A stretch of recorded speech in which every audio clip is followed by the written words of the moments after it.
What's up, gamers? It's your boy, Launchpad 1412. Excited to be back with some Madden 24 gameplay here. We got some MUT gameplay, and man, we gotta we gotta do this. We gotta we got a pretty good game brewing here. But our opponent had the Packers jerseys. Look, I didn't even realize that was the Packers. We got the Denver Broncos jerseys, and he got Anthony Richardson up to bat, man. I was like, okay, I don't know what Richardson that is. Maybe that's the 95 version. Is there a 95 version? I have no idea. But he does have Anthony Richardson, man. Somebody get him. Nobody gets him. And he goes all the way.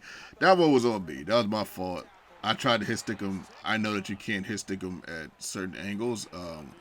With, I was going to say Rodney Harrison. With Harrison Smith, for some reason. I don't know, the mechanics of every year are different. We get a huge game right here. My goodness. The mechanics is different every year for each game. It's the same game, but there's certain things you can do on 2023 that you can't do on 24. But for some reason, I don't know if it's because I have Harrison. Maybe I got to get a better awareness hitting safety. I don't know what it is, but for some reason, like when the person catches it over the middle like that, they will not let you hit stick them. I don't know why. We still got Andrew Luck up the bat. Nothing has really changed since the last time I showed you guys the video. We still got a decent offensive line. I wouldn't say the best offensive line in the game, but it's fairly decent. Right here, I'm not sure what happened. I'm not sure what happened with this guy, but I don't think it was his fault. But the game just disconnected. That still happens. Yeah, that still happens. Believe it or not, that still happens. I don't normally show you guys those games all the time. It happens more on regs and Ultimate Team. It's kind of rare for Ultimate Team for some reason, but it does happen.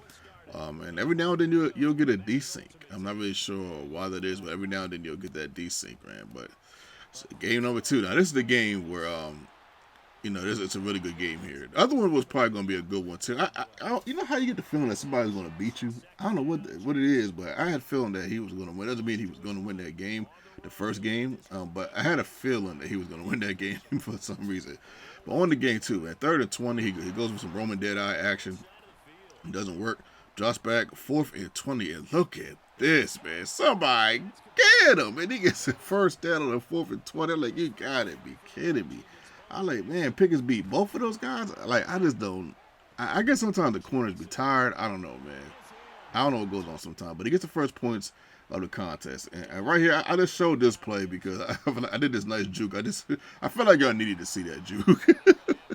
It's kind of rare I get that juke with Dante Hall, which is kind of crazy. And I'm just going to stop throwing this pass, especially in MUT. Maybe in regs I can throw that pass, but in MUT, I'm just going to stop throwing that pass because Harold Carmichael, for some strange reason, but we get the interception right back, though. I can't explain it, but for some strange reason, that man will not cut on that post. I don't know. He would not cut in front of the corner on that post. Last year, he did it so brilliantly last year. But this year, that's not the case. That's another one of those things that just changed in the game. Like, it's just amazing. That gets picked off 100 out of 100% of the time. I did it 3 times. I got picked off 3 times. I need to just stop doing that unless it's like wide open. So we're coming down the field, man. Doing more passing than running. But in this game, we had to incorporate the run. I'm starting to notice that the competition is getting a little bit better as I'm winning, so I'm going to have to incorporate the run just a little bit more. 4th and some change. We end up getting it right in the end zone. Woo! Sneaky nice. It always sucks when you go up against somebody it's 4th or something, and it's one thing to get a first down, but to score on like a 4th or something, that always sucks. You stop them 3 times, and only for them to score. It just sucks. But 7-7 ball game. Let's see what we can do, man. It's his turn to burn. Let's see what we can do. He or she gets a nice pass towards the middle.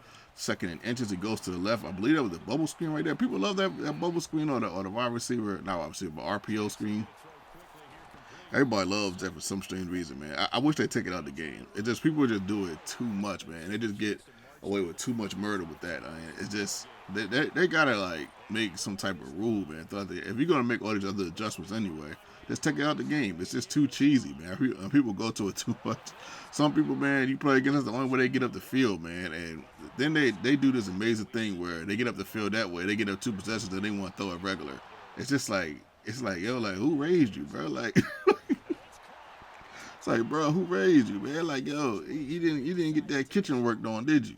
Like, you just so we get these guys walking around, man. These guys really walking around on Earth, man, like this, man. They really, They really out here playing like this, man. It's just wild, man. So first and 20, we end up getting a sack with newly acquired, fairly newly acquired, as he gets another huge first down right before the half. My goodness. That's newly acquired.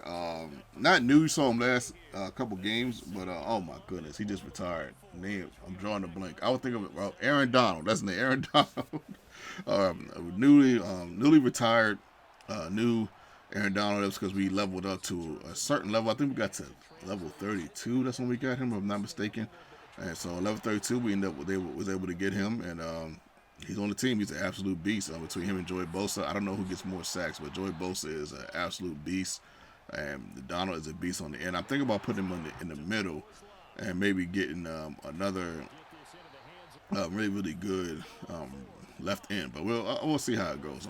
So we're coming down the field, man. We get a first down right there, down 7. Look at this, man. Brilliant run, man. It's your boy. We get a huge run right here.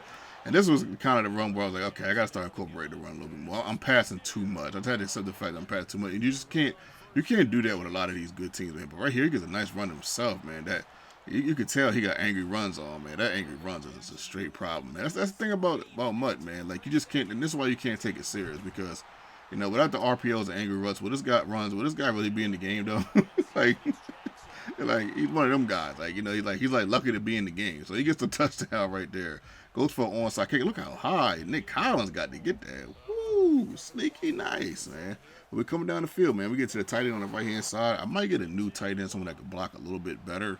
I got to see what Musgrave's blocking is. But if I can find somebody that can block a little better, I'll probably get a different tight end. That was actually the first 99 overall card I had this year, with that Luke Musgrave, the tight end. Yeah, so he's sending some heat on a 4th and 17. He got a couple long ones on me. I said, man, let me return the favor. So we end up getting that first down. Then we get a score right here. We make the score 28-24, man. But we got to play some D. We really haven't stopped this guy, really, man. We got to play some type of D. He's kind of doing the meta a little bit with this RPO thing. And it's annoying. It's annoying. It's hard to stop. He gets a good pass right there. That was a good pass. Don't get me wrong. Some of these passes he made were some good passes. So you got to give him that. You can't knock him too much. Everything he's doing is not meta. There are some people that do meta like all the time. This is not this guy in this case. I mean, he's a decent meta player. I know I was kind of like, you know, getting on him earlier about him being lucky to be in the game, but I really do think if you take those RPOs out and you know a couple of those wild plays that he got, you know, I think I'm up 14 as he quits. Right here, man. Shout out to our opponent, though, man. Much love, much respect, man. You know, he played a pretty good game, pretty decent game. You know, sometimes Madden can be a bit of a more of a headache than what you would like for it to be. I think people just want to pick the game up and have a little bit of fun. You get people with these crazy blitzes, man, and people running the meta, and then you got this RPO thing. I'm just like, oh my goodness, man. Why do I do this to myself? But I still love it, though, man. But the day I stop playing Madden, that's probably the day I'll stop doing this channel. Because I do love playing Madden. I still love, you know, playing in my spare time. It's just one of those things that I really like doing, man. I really do. Shout out to our opponent one more time. Shout out to you guys. You guys are the greatest subscribers on the planet. If you can smash the like button for your boy, that'd be awesome. I'm out.